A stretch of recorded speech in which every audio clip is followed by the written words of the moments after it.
Hey guys, it's Kendra. And this is Jessica, and you're listening to Lucid Lab.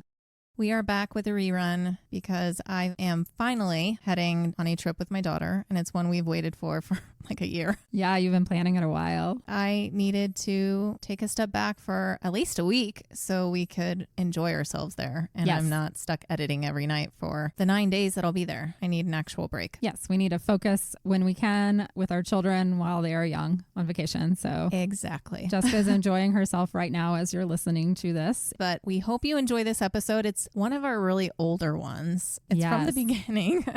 It was interesting to re-edit. A lot of cringy Always. parts that I had to get rid of because I did not want to hear that again. Mm-hmm. And it was also just during a time when we were just learning how to edit. So it was an interesting experience, but we hope you enjoy it and take care for now. Bye. See you soon.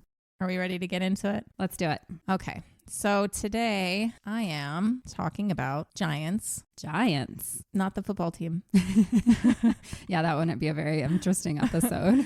But I'm taking a turn back in time to my anthropology days and talking about a race of people found in some interesting places. And yes, if you haven't guessed yet, they're giants, but not really. Like not in terms of like when you think of a giant. Like sometimes when I think of giants, I think of the movies where they're 400 feet tall. And Right, like Jack and the Beanstalk. yeah, that's not what we're talking about here, but just much taller than the average human of the time and mostly today too. Mm-hmm. I've not heard anything about this, so I'm really curious to learn more. I didn't know anything about giants, honestly, until you brought it up and said, I'm going to do an episode on this. By definition and understanding, something is only gigantic in comparison to something else of its kind. Okay. Okay, so that's what we're talking about here. Pre-modern humans were relatively short back in the day. True. In this episode, anytime I refer to giants, I'm talking about beings that are 7 to 13 feet tall for the most part. Which is still Really very tall. tall I mean, for which our age. Even today, that's not average. The average height for pro basketball players is 6'6", just Right. for reference. So, it's easy to write things off and debunk them, but I want to give this one a whirl because it's not the first time we've heard of giants. And because a specific site actually was what sparked my interest into taking on this topic today. And so I'm going to start with that. And I'm focusing on the Nevada desert. And the history here is both tragic and fascinating. And the giants there were not only taller, but pretty ruthless. Oh, so they were mean giants. As far as all my research has told me, all giants are mean. Just So FYI. being taller makes you angry Possibly. because you can't bend down and My knee's the size of a car. What am I you gonna have do? a lot of back problems. Probably. It's not like you have big beds anywhere. The doors are too short. I saw some pretty big doors in this one thing. They're like, this is exactly why giants exist. Because the lock's like all the way at the top. Who's going to reach that? They're bumping their heads on everything. I'm Yeah. trying to think why they're mad. They just have more Testosterone. testosterone. Let's blame it on testosterone. That's what we like to do, right? Exactly. We're always like, men. It's not like they can go eat a steak in their size anymore. That's true. They have to eat more too. And then Yeah. people get mad because they're eating too much. I mean, we're acting like they're next door and we have giant neighbors. Maybe someday, maybe right now. So let's speak of the Nevada giants. Let's talk about them.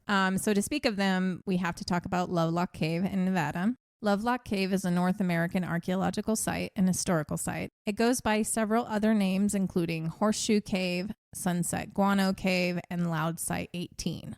By the way, please do not try and research this place by the last name I just mentioned. Loud Site. Loud Site 18. I was trying to see if I could find like more information by researching it by its other names. Right. And Loud Site 18 only brought up nasty, stupid stuff. Okay. That was fun. I was like, no, I was looking for something else.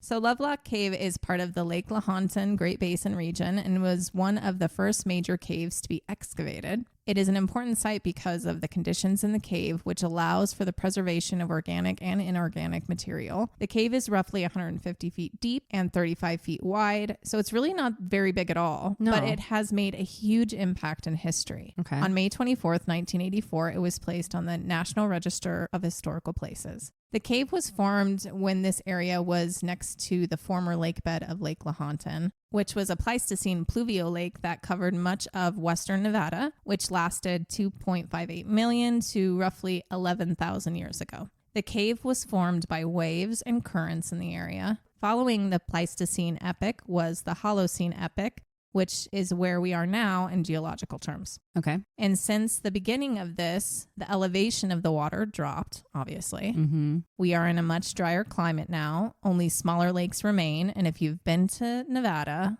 well, it's a desert. Yeah. And did you know that it just ruins water for everyone? And it all comes from the Colorado River. Yeah. And Just for Las Vegas, really. there's certain parts of the country that we probably just should not live. Yeah. Instead, we're pumping water in. And think about all the golf courses there that we're Yeah. watering. And yeah, Ugh. Vegas, it gives me a sinking feeling when I go there because I know how much water and also food. I watched some documentary about how much food goes to waste there. Yeah. It's just gluttonous. All the buffets and crap.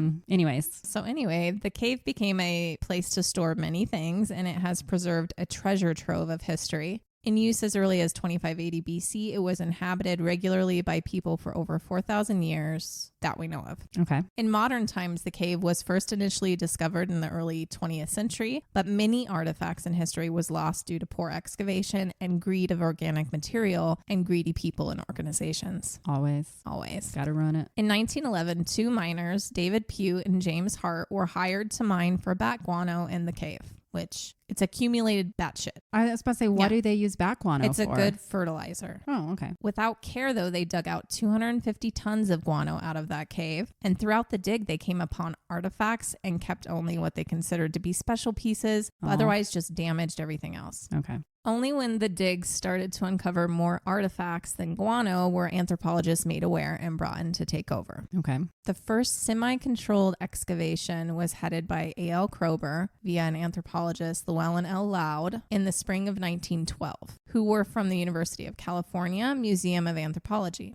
Loud spent 5 months excavating the cave, looking for what was left from the mining, and uncovered some 10,000 material remains. Wow. This wasn't all from within the cave itself. Much of what the miners dug out was dumped outside the cave on like hillsides, so that was sifted through, while other items and materials were found inside in undisturbed areas. But even with the great finds, it was not carefully detailed or reported. Loud's report does not follow current procedures today, so much of what was found, the information, it's lost to us today still. And that's one of the biggest finds. Over 10,000 things that they found just then. like what's a typical find? Like it has to be way less than that. I don't know. And I think it was just the conditions of this cave. There might have been that many things in all the other caves too, but it just didn't stick around that long. Mm-hmm. A later excavation in 1924 was commissioned by the Museum of the American Indian of New York, who sent Loud and Mark Harrington to find any remaining materials. With the assistance of local Paiute Indians, they found about 40 pits and caches, including traps, nets, baskets, food storage items, sandals, spear throwers, grinding stones, a prehistoric sling, one of the earliest known in North America, and 11 duck decoys were also found, most painted and feathered and others unfinished, and other animal traps. Early radiocarbon dating was unsuccessful, but in 1984, through accelerator mass spectrometry, 2 of the 11 ducks were dated to 130 to 300 BC. These tool duck decoys are special as they're the oldest duck decoys of their kind found anywhere on Earth. Wow. And are now Nevada's state artifact. They are very well made and lifelike and currently reside at the Museum of the American Indian in Washington, D.C. Very cool. Among materials, mummified bodies and even mummified puppies and burials were found and dated to 4,500 and 900 BP. This doesn't include any remains found or dug up through the initial careless removal of the guano. Of the 250 tons of guano they shipped out to fertilizer company in San Francisco, there were thousands of pieces of human remains and other materials included in those hauls. So unfortunately, who really knows what we lost? Exactly. Yeah. Over the years, most were sent to museums and left in storage for many years, but more recently were apparently repatriated in accordance with federal law, which I don't always believe when they say that. Well, we gave them back. What about the ones that you gave to all these weirdos with a bunch of money? Yeah. The more recent human occupation of the cave, in history anyway, from about 3,500 years ago until the middle of the 19th century, the cave was used by various native peoples for shelter, to store food, and other seasonal equipment. It is believed that it was heavily used in the winter months and not as much in the summer months because of insects. Fish and other wetland wildlife seemed to be the diet of the area. and human coprolite were found. Coprolite's just a fun word for poop. I was like, human coprolite. You literally type in coprolite and you'll get like Wikipedias of just a bunch of petrified poop. So they use that as their bathroom. Yeah, well, they use everything as their bathroom back in the then. day. You just go where you're standing. Like, gotta go. So what about the giants, though? I haven't mentioned those yet. No. Well, that's because with a lot of the things that were discovered, much conspiracy comes with it, you know? Always. That's what we do here is conspiracy. Yeah. And if we were to take certain historical accounts of giants as truth, not that of just stories, we would all think a bit differently, I'm sure. Well, I mean, where did the stories come from? Like, there's always maybe some truth in the stories. This is the first I've heard of these giants. So the ones in Nevada. But it didn't faze me for a second. I'm like, sure, yeah, okay. Who are these dudes? Many people can claim to believe in the giants of stories from the Bible or other mythical creatures, but when presented with possible real-life evidence through discoveries, most are swatted away, no. I think. Oh, that's not real, you know. But you know what? I like to stay open. We do. And a lot of conspiracies are rooted in truth. Yep. And they can be embellished, but it comes from somewhere. Somewhere it started, yeah. Yeah. But before I get to that, I want to talk a little bit more about the native people of the area, specifically the Paiutes. Okay. Paiute means water and comes from the people's preference to live near water sources. The Paiutes are actually many different bands in the western United States. Northern Paiutes of the Lovelock called themselves Kuptakutta, which means ground squirrel eaters. In the past, they used to pour water down into the ground to flush out squirrels for food. Squirrels lived in the ground, kind of like a prairie dog. Prairie dog, probably. Yeah. Who knows what they were called back then? So many things changed. is what you said, and that means ground squirrel eater? Yes. So they're like, this is what we eat, and that's what we're known as. They also ate fish, geese, ducks, and jackrabbits. They ate lots of wild vegetables and fruits, chokeberries, pine nuts, wild onions, sweet potatoes, cane, and tool shoots. They would also hunt for deer, antelope, and wild game. No part of an animal was ever wasted, as we know. Yeah, they were so much better than us. Exactly. I looked up ground squirrels because I just had to see. They look like prairie dogs. Is it just another name for prairie dogs? It says ground squirrels are the rodents of the squirrel family that generally live on the ground. Wow, that was so informative. Thanks, Wikipedia. They live in the ground instead of trees, like the tree squirrels. What the fuck? Like a 5-year-old could have written that description. That's funny. They're like, Kendra, it's one on the ground, not in the tree. They're like marmots. They are also called marmotinis. Well, they look like prairie dogs. That was our biology fact of the day. So anyway, water snakes were prevalent and worn as decorative pieces, as belts around their necks, arms, and waists.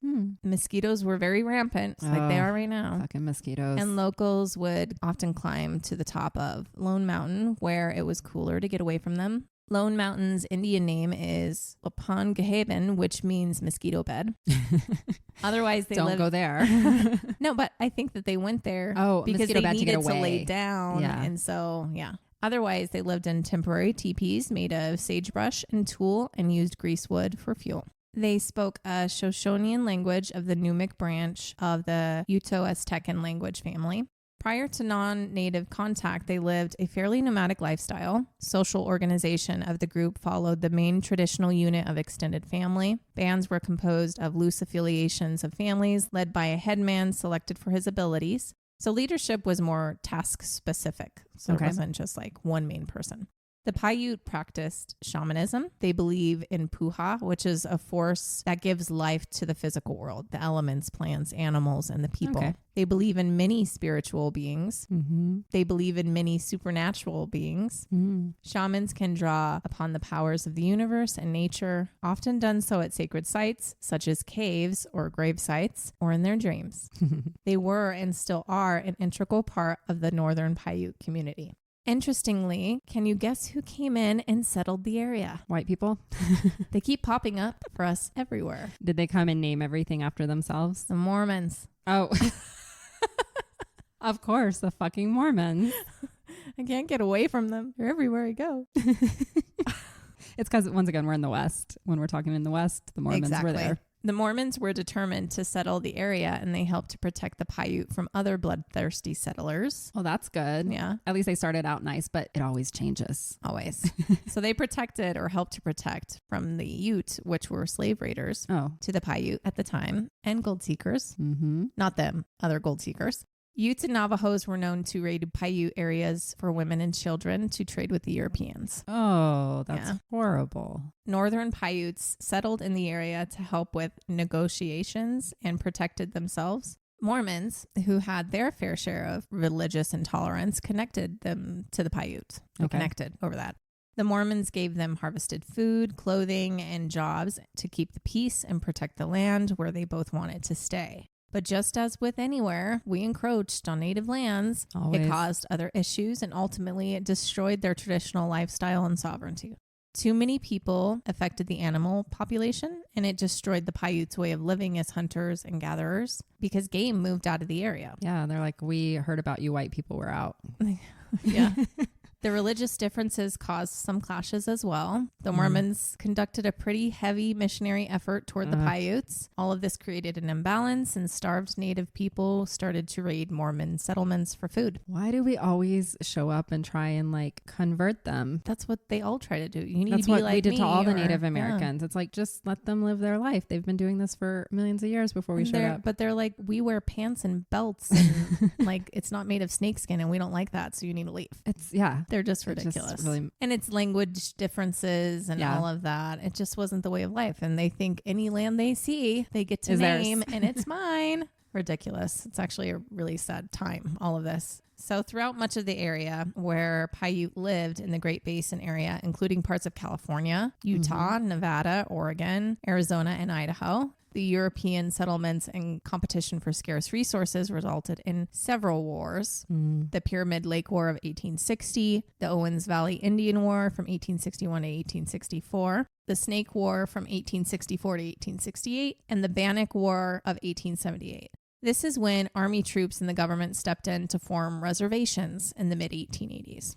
The continued introduction of other Europeans and animals into their land, the Paiute population drastically reduced from disease, such as smallpox, always, to which the Paiutes had no immunity, violent conflicts, and starvation. The government tried to move all northern Paiute to Oregon, but that didn't work. That's not their area. Exactly. They're just trying to collect them and go put them somewhere else. Like, just go here and be happy. They tried, but they were here first. This was an absolutely despicable time. It was. In human history. It really was. Today in the Lovelock area, they are known as the Lovelock Paiute tribe of the Lovelock Indian Colony, Nevada. The reservation was established in 1907 and includes 20 acres, which is not a lot. Not that much, really. Now let's take a step back. That was just a snapshot of history in the area and of the people as we know it. So where are the giants? You're just teasing us. There's no giants. Tease. No, there's not. Giant poop. That's how they knew. So as we know, many Native American origin stories are passed down orally, right, from generation to generation. And this is the same with the tale of the giants. That is the story of the Sidica. The Sidica are a tribe spoken of in Paiute legend. Sidica means tool eaters, named by the Paiute for using tool-made rafts to escape them on the water. The Paiutes have many accounts about this now extinct group of people living in several areas throughout Nevada. Many, shall I say, white settlers around the time during this first true excavation of Lovelock say it was just the Paiutes' attempt to explain all of the archaeological relics that was found in the cave of a cultural period preceding their own. Okay. And to that, I just want to say, well, screw you. Right. Yeah. You just showed up. What do you know, dude? They were already there. What do you know? Why are you already immediately disregarding the history of their land and what they're saying? Right. You don't know anything, Philip, whatever the fuck your name is, from Llewellyn. I'm like, what's an old name? Todrick. Is that a name? Edgar.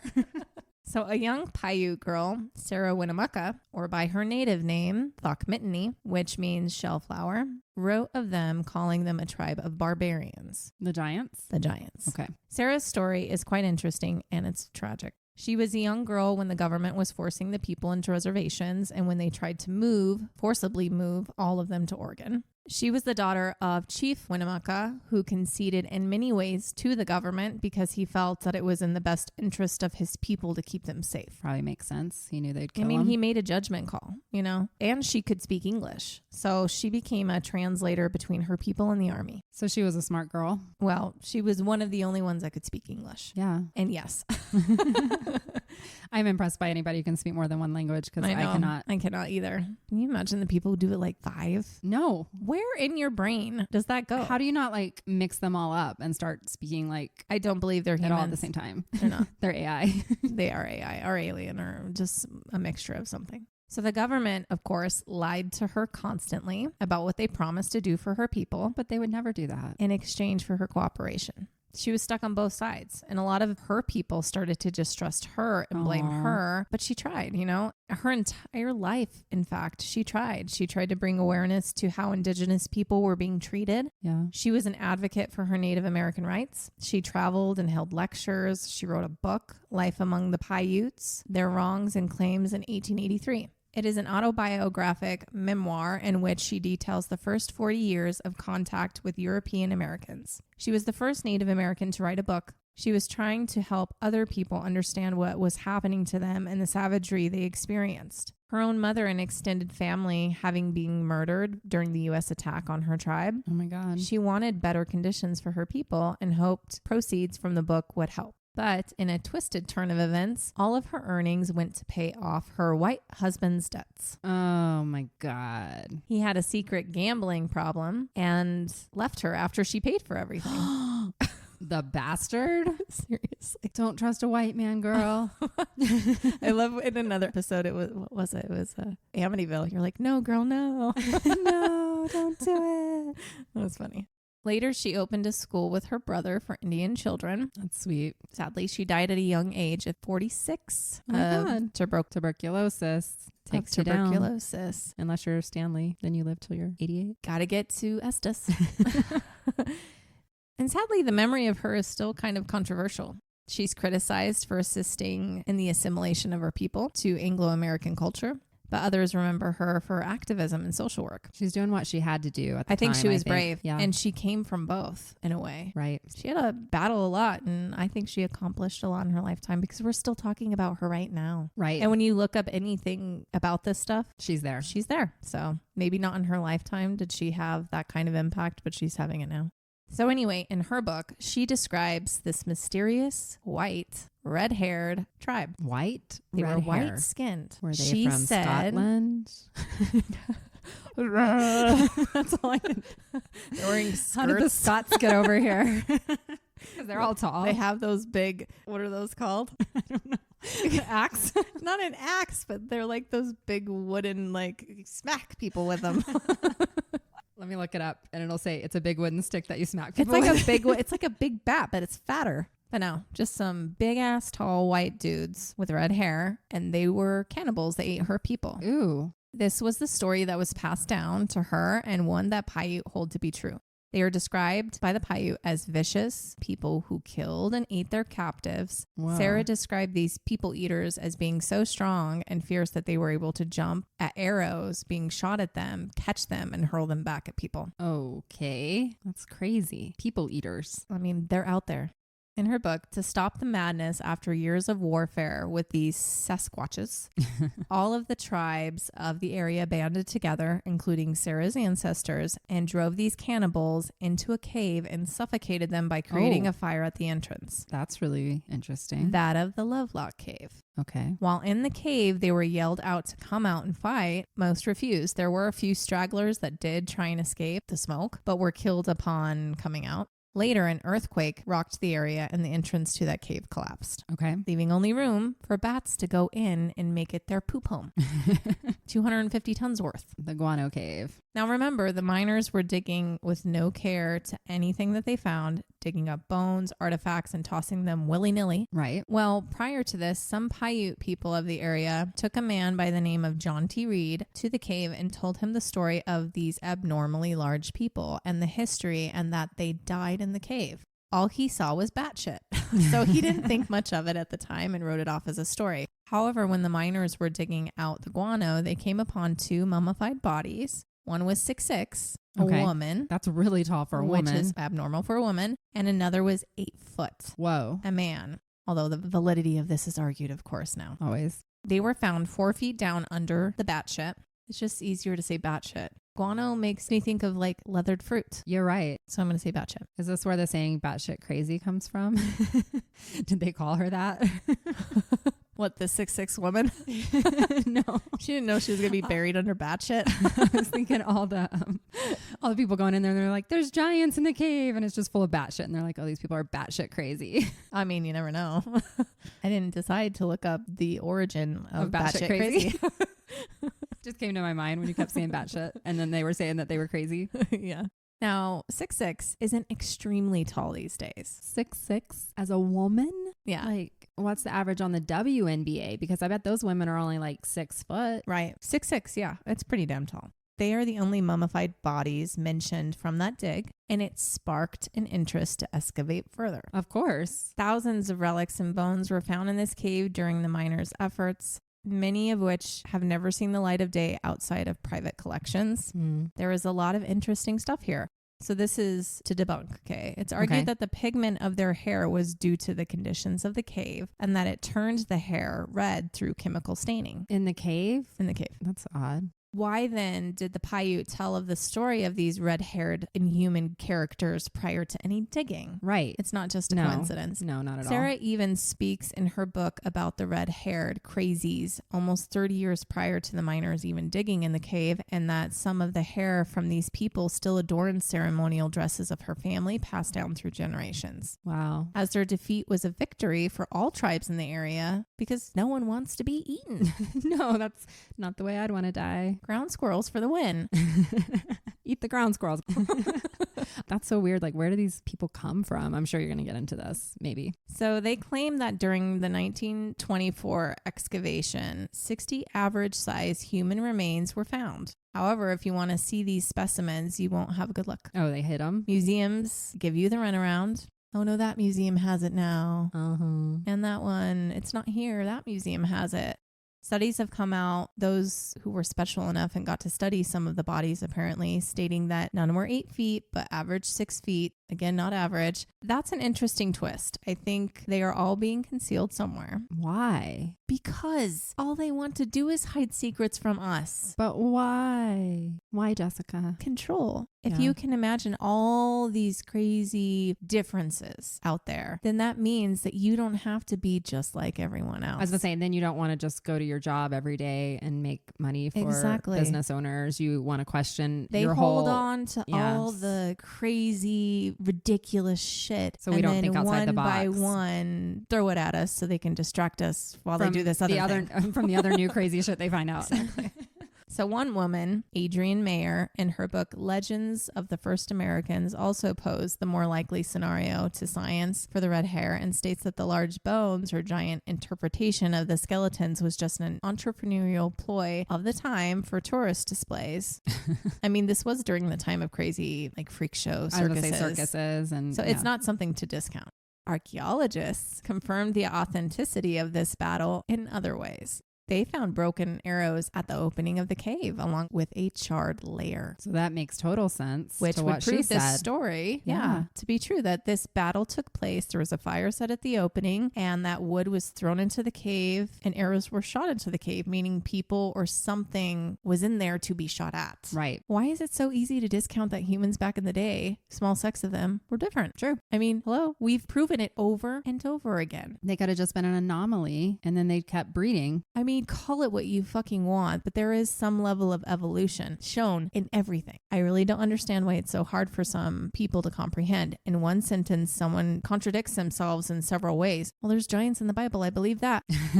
Humans were created 6,000 years ago. I believe that because of the creation of Adam and Eve and the interpretation of the time. Although timing is just that, it's an interpretation of what's being said. Nothing is said outright. No. Why is it so hard to believe that there was a really tall group of people who lived thousands of years ago that like to eat other people? I mean, they just made that shit up, even though there's all these bones in a cave and...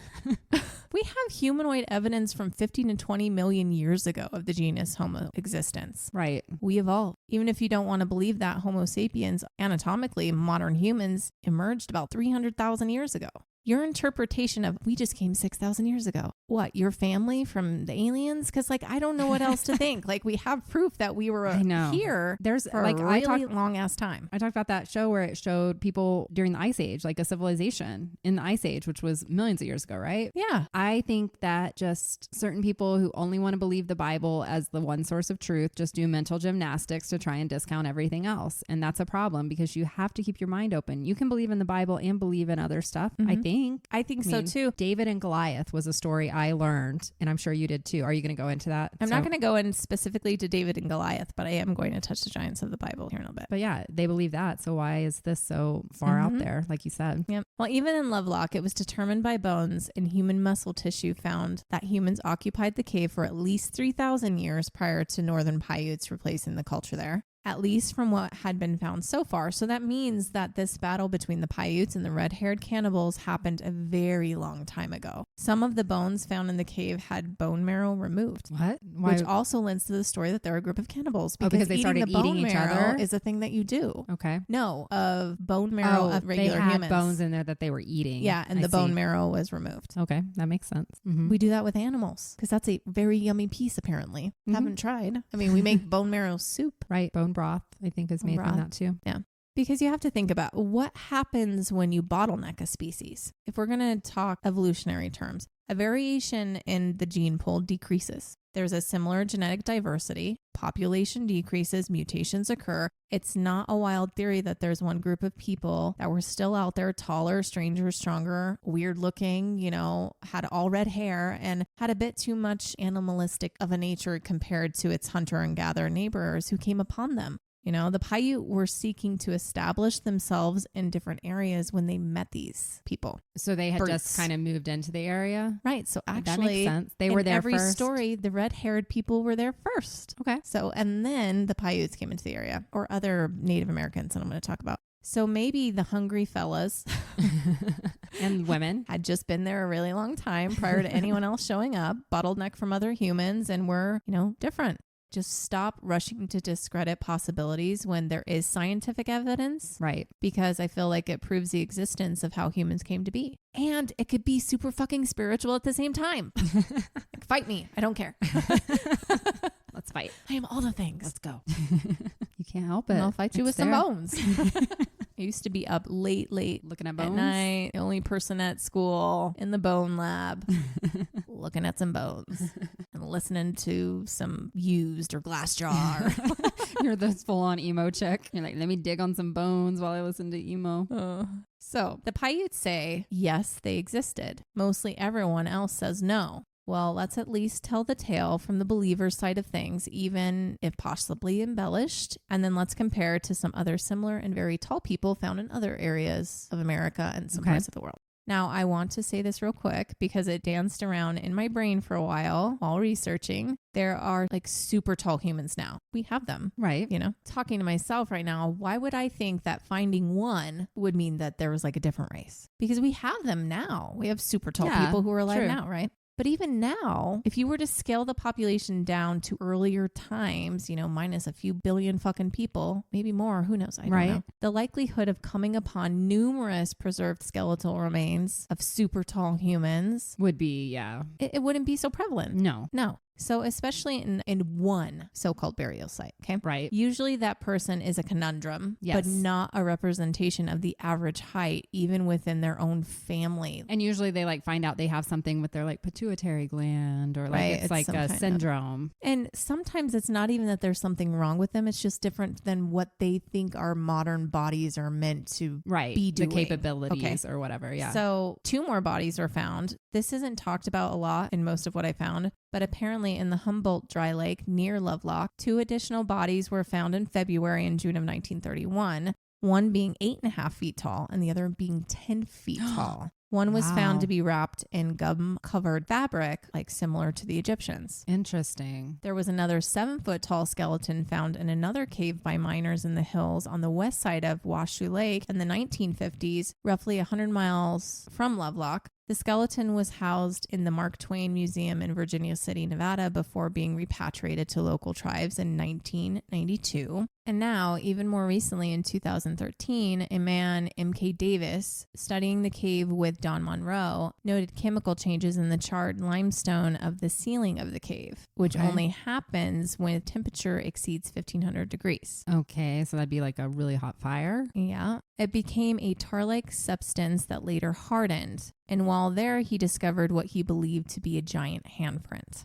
So go find this video on YouTube. It's pretty darn convincing, and he explains everything really well. This handprint is on a large rock in the cave, but it is believed that the tall human, giant man, like touched the ceiling first and then the rock, or like fell into the rock from pain. You know, tall dude's like he's reaching, like kind of holding himself in this fire. Right, this, as he dies. Yeah, but the handprint is believed to have been left preserved in this way because of the high heat. Poor cannibalistic Sasquatch.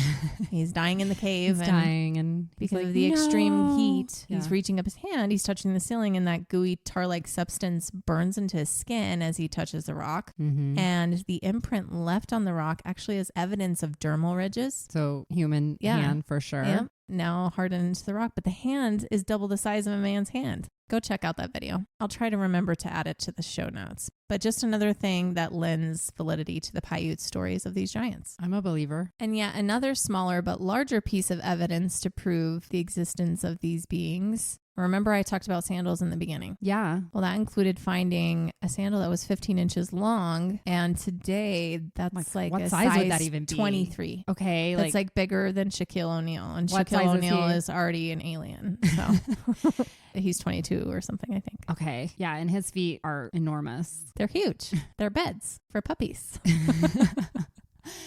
Another marketed difference found in the remains is their skulls, because they're not quite like ours. It's not like they were just tall with tiny heads.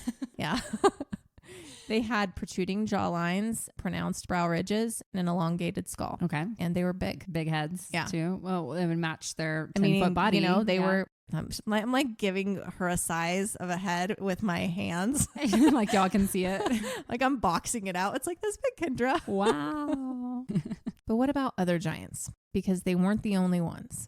Talks of a giant race is not specific to the Paiutes. Okay. A race of white giants has been passed down by numerous Native American tribes. Really? And worldwide. The Choctaw Indians of Mississippi, descendants of Hopewell and Mississippian cultures, passed down stories of red and white-haired, white-skinned giants 10 feet high, some including horns. Whoa. They called them Nahulo. Nahulo now to the Choctaw just refers to white people. Okay. Its meaning changed over time, but it originally referred to this giant white race and that they encountered them crossing the Mississippi River into Tennessee. Interesting. They were also cannibals, and they also fought them. A 50-foot tall natural geological formation, Nani Waya, is a mound that was used and built out by the Hopewell people about 1700 years ago. Now it's a sacred site, and it's located in what is present-day central Mississippi.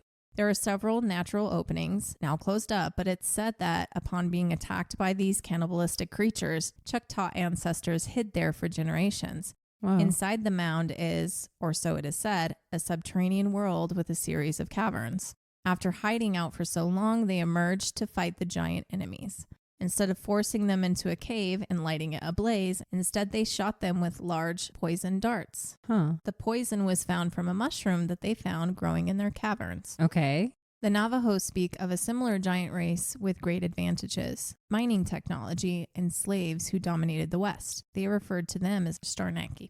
The Manta of Peru have legends of a group of giants who, instead of coming upon them, were surprised by their emergence from the shores on boats made of reeds. Described as twice the height of a regular man, with limbs to match, very large eyes, and hair to their shoulders, natives passed down stories of their sexually perverse ways, and it is believed that they were wiped out for that.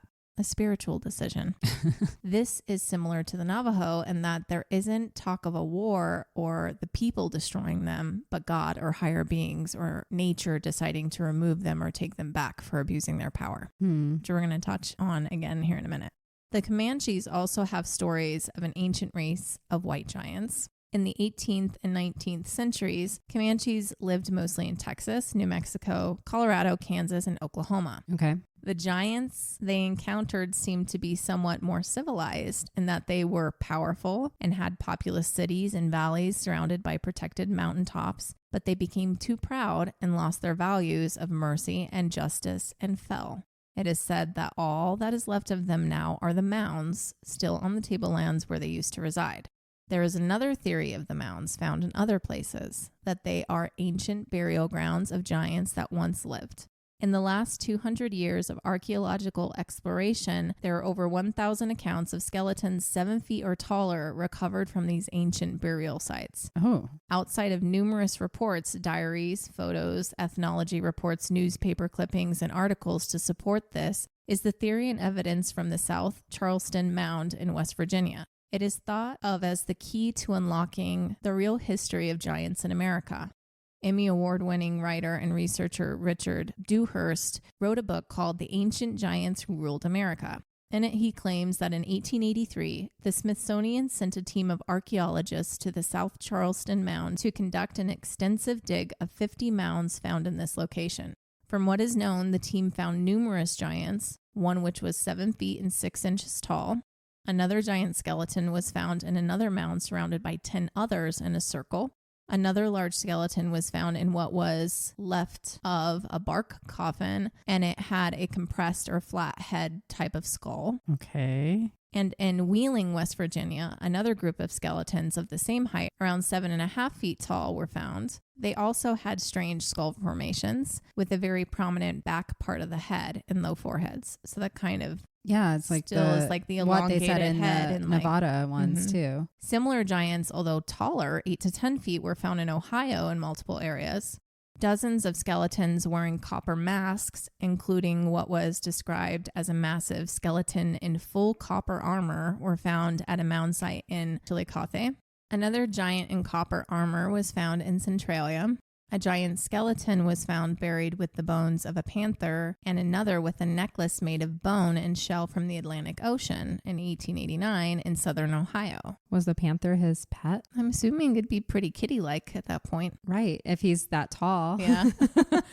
But it also suggested travel or exchange with the shells that they had. Okay. Because they're in Ohio, and this is from the Atlantic Ocean. Another very tall person or giant was found in Cartersville. And in Newark, Ohio, the body of a woman said to be 8 feet tall was found wearing pearls and copper jewelry. This is crazy. Like, I have never heard of any of this. Of course not. That's why I'm like, I can't even comment. Like, my face is like, what?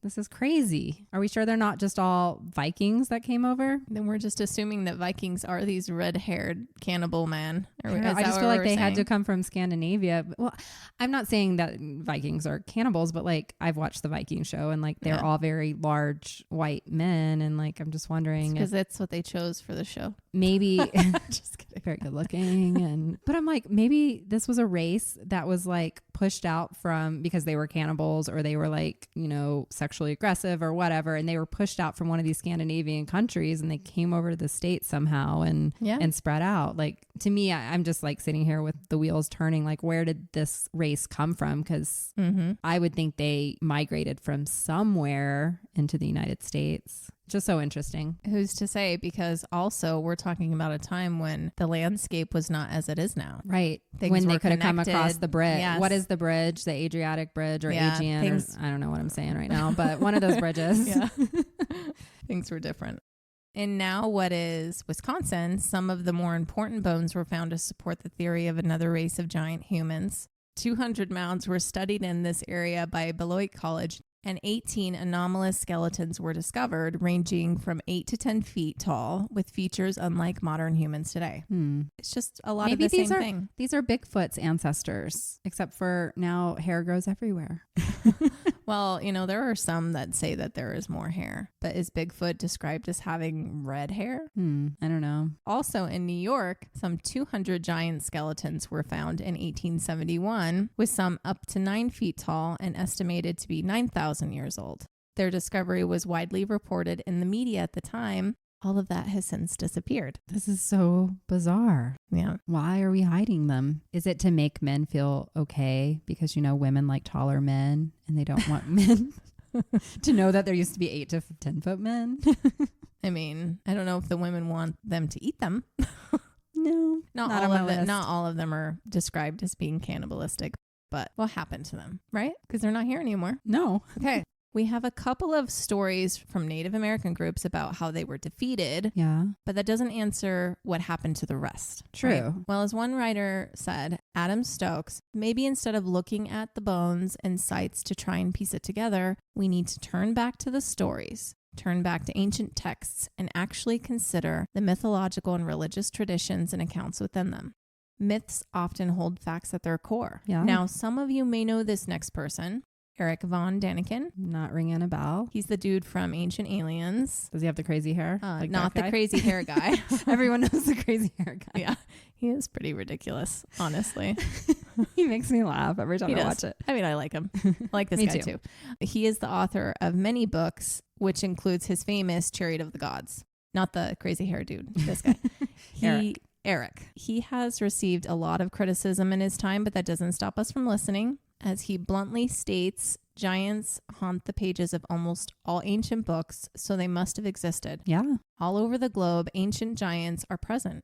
How can we ignore that? The whole world decided to embellish the exact same story. And it's not like they can talk to each other, like for everyone to come up with this on their own. Like, giants are mentioned throughout all of mythological history. We have the Titans in Greek mythology. Yeah. We have the Nephilim from the Bible. Yeah. Okay, now I'm going to actually talk about this for a minute because there are some crazy theories out there today about these guys being alive. What? Yes. I actually wasn't planning to go into them because it's a bit outside of the giants I feel like we're talking about today for the most part. But of course I was on TikTok and we can't help it.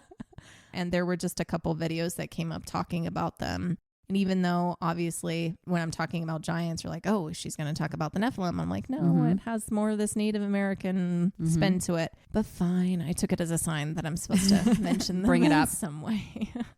So the Nephilim are these mysterious, very large beings from the Bible. Okay. Or giants. There are some translations or interpretations that say they are the offspring of fallen angels, and others the descendants of Adam. However, their identity is disputed as their mention is ambiguous. I won't get into the different interpretations or arguments here. I'm not looking to argue with the Bible at the moment or someone's understanding of a few passages. But let's assume the giants existed back in the day and talk about the overall consensus of them, as they weren't the only biblical giants. Okay. But specific to the Nephilim, were they the giants in the way we've been talking about them here, 10 to 20 feet high, or were they great giants? I've heard accounts of 450 feet. What? 100 feet. The range is really wide when looking these guys up. That's crazy. I mean, the world would feel so much smaller if there were men that big roaming around. It seems like a waste of... They would just like smash everybody in body their past mass to be that big. How does a heart grow that big and like lungs? Who said they had hearts? I'm just kidding. They were big robots. You're assuming that they have the same anatomy I would as we assume, do. yeah, but you're right. They're not human, obviously, at that size. No. But they were associated with chaos and destruction, much like the other giants we've mentioned so far in some way.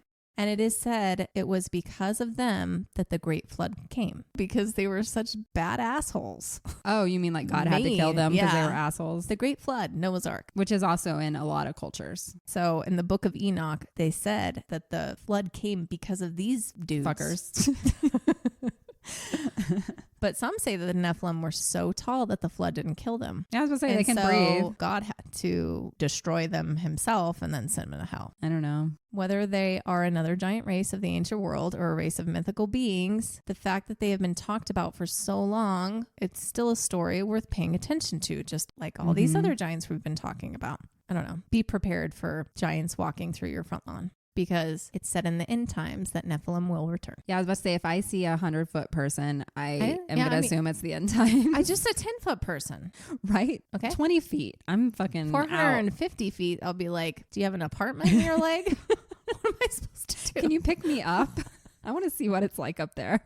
So here is the theory right now that I'm going to put out there. I'm not saying one thing or another, but I'm just putting it out there because it's interesting to talk about. And because I keep seeing videos too. So I think it's like on the uptick, just the topic of Nephilims. Okay, interesting. I've never heard of them.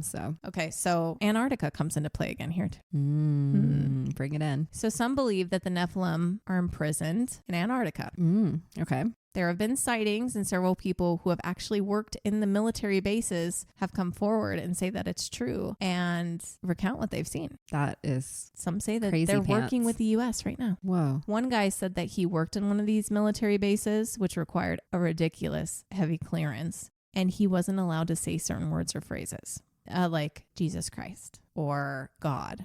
And they're like, even if you stub your toe, you cannot say Jesus Christ. Why? I believe it's because the word has a powerful meaning, because Jesus Christ also spoke about the Nephilim. So this guy, anyway, he claimed to have met them, and they themselves referred to themselves as the Nephilim. Okay. But they were there working with the humans, like almost in like a scientific way. They were working side by side and said that they were preparing for war with God. Why do we have to prepare for war with Because God? the end times is a spiritual war. And we're just like... We're the ants that choose sides.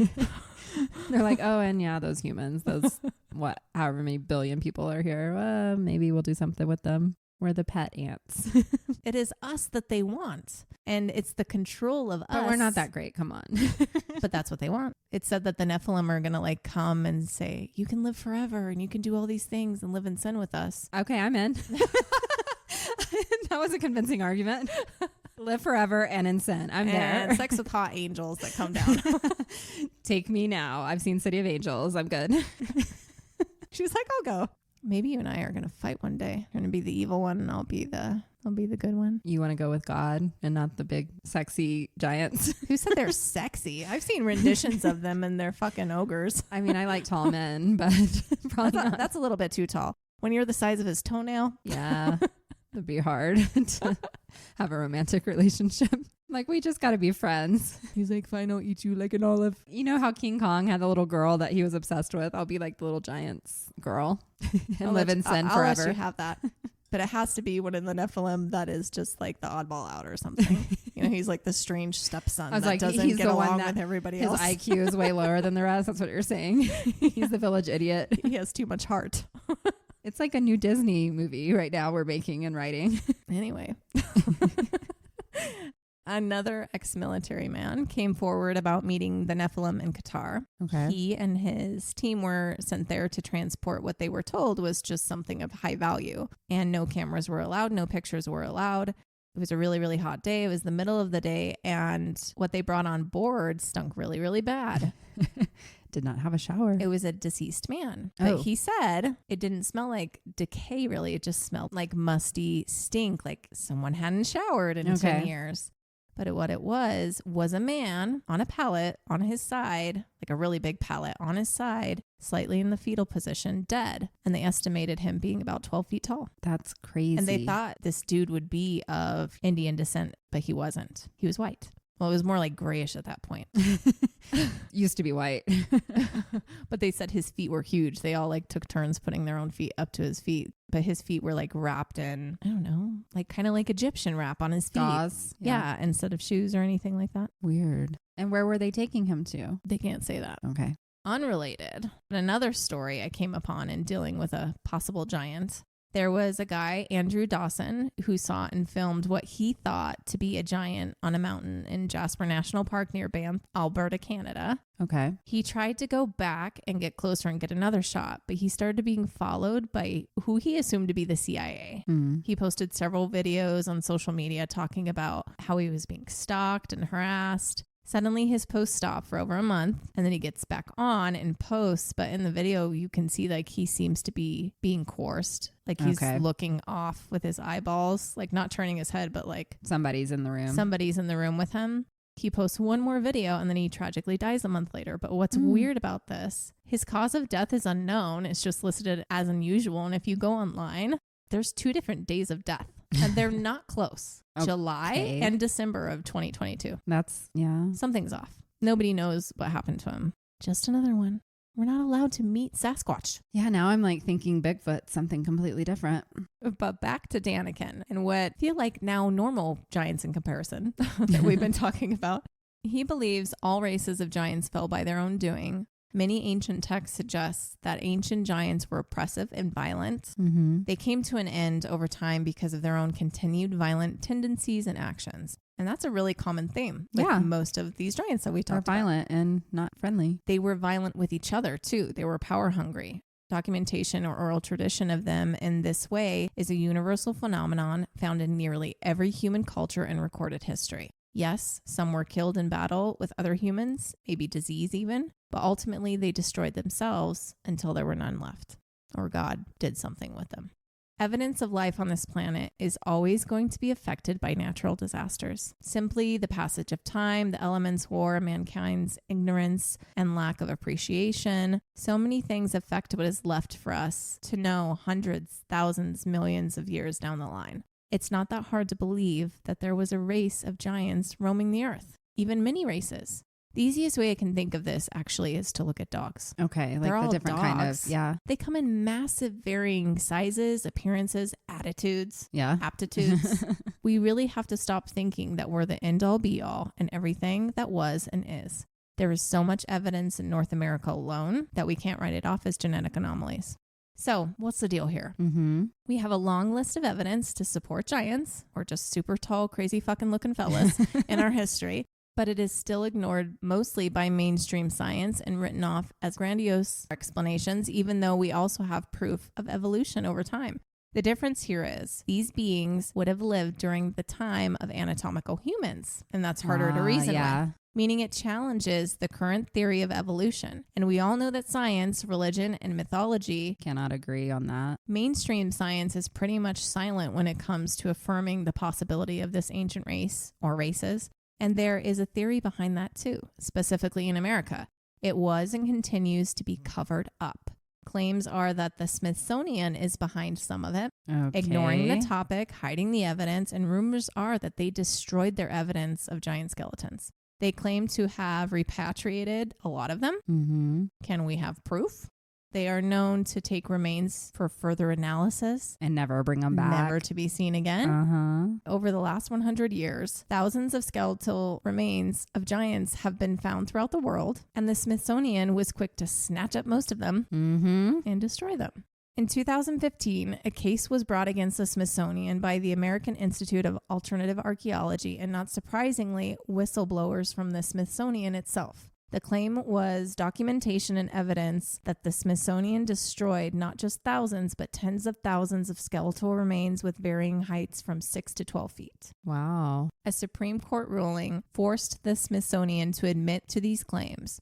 James Sherwood of the AIAA stated, "There has been a major cover-up by Western archaeological institutions since the early 1900s to make us believe that America was the first colonized by Asian peoples migrating through the Bering Strait 15,000 years ago, when in fact there are hundreds of thousands of burial mounds all over America which the natives claim were there long before them and that show traces of a highly developed civilization, complex use of metal alloys, and where human giant skeletons remains are frequently found but still go unreported in the media and news outlets." Whoa. As proof during this court case, a 51-inch or 1.3 meter long femur bone was shown as evidence in court. One of the curators from the Smithsonian had stolen this bone in the mid-1930s and kept it his entire life, and only relinquished it along with his knowledge of the Smithsonian's doings on his deathbed in a letter. In that letter, he wrote, "It is a terrible thing that is being done to the American people." He wrote in that letter, "We are hiding the truth about the forefathers of humanity, our ancestors, the giants who roamed the earth, as recalled in the Bible and ancient texts of the world." Whoa, that's fucking... And on his deathbed, like, to me, that gives more credibility to it.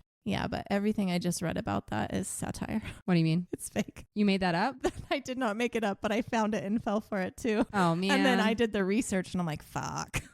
It's not real. Aww, so there was no Supreme Court? But the reason I'm telling this story is because it's one of those things where I feel like it's truth hidden by a lie, but still truth. So the court case, that didn't happen. That didn't happen. Okay. The Supreme Court did not have this thing with the Smithsonian because I'm pretty sure the Supreme Court and the Smithsonian and everybody's in the same fucking pocket. Right. But I brought this up because they are known to destroy things. I feel like so much is hidden away by government. Always. In places like this, in private collections. Mm-hmm. And the Smithsonian is like the Vatican, if you think about it. It's the Vatican for relics. Yeah. Without religion. I would think twice before letting them know about anything that you find. Truthfully, they hide a lot of secrets. And why? And you're one of a kind find that could change history. They don't go want into that. a black hole and you'll become a kook. Right. And they'll write you off and put you in the National Enquirer. So I think that this weird story was written to open eyes because see how I read it to you? It just seemed like, oh, that happened. Yeah. And had that happened, you're like, wow, I didn't know that. How did I not know how this? are we even still talking about giants not being real? So, yeah. It's really not that odd to think of super tall people. Not at all. And the fact that it's in all of the cultures, like, come on. Yeah. You know, you go to the religious people, it's in the Bible. I will bring up David and Goliath. Like David and Goliath was a story that we were all taught over and over and over, and he killed him with the stone. And wasn't David... I don't know. I haven't read the Bible in a long time, but wasn't Goliath like 11 or 13 feet tall? He was a tall dude. Yeah. The Philistines is, I think, where he came from. And they just talked about the Philistines all being a race just really of tall dudes and women, I'm sure. We can't trust anything the government tries to tell us. No. Most of what we know are lies, but I feel the rise. Do you feel That's the rise? why they want TikTok gone. I feel the rise of the wise. I like it. Rise of the wise.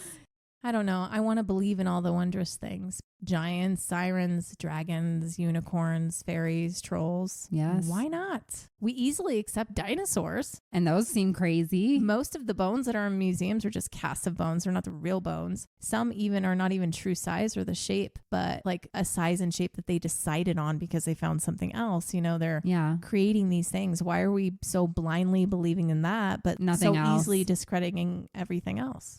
Have you dug up a dinosaur bone yourself? No. What if it's just a big cow bone? Right. It's just like you cannot argue one piece of it and then just be like, but the rest does not exist. There were definitely humongous lizards roaming around, but everything else just doesn't make sense. It's like, okay, if there were lizards that large, then everything else should make sense to you. Mosquitoes the size of your head or body. Yeah, I don't want to live in that. No, I actually certainly don't even want to meet a 10 to 15 foot red-haired, white-skinned dude who might think I'm a snack. We meet enough like 5'10" guys who think we're snacks and want to like kill us, and it's usually the shorter ones too. 5'7". I love you. You should come to my house. I wonder if it's because our boobs are at their face. Most likely. Probably. Not mine. I'm 5'2". I never have that problem. Every guy's taller than me. Anyways, guys, that's the story. It's a good story. I hope it was fun. I was very intrigued because I hadn't heard any of this before. This was just really a tiny touch on giants. Yeah. I've heard, and I'm sure you have too, because we watch the same, bullshit. Not bullshit.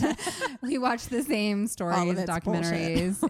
Yeah. About like the conspiracy that giants built the pyramids, which is, we were talking about that offline here. And I think we should do an episode on that. Absolutely. But anyway, that's all I could produce with this week because it's crazy. Well, I think you did a really great job. I think you had a lot of detail and you definitely have questions going off in my mind. And I'm sure our listeners, this is something I haven't heard on any other podcast. Thank you for listening. Please follow us on your favorite platform. Please go in and subscribe so that you get our new downloads every Tuesday. And also, we would love to see some more ratings from you guys. Comments, let us know what we're doing that you like, maybe what you don't like, but don't leave anything really like scathing on the platform, please.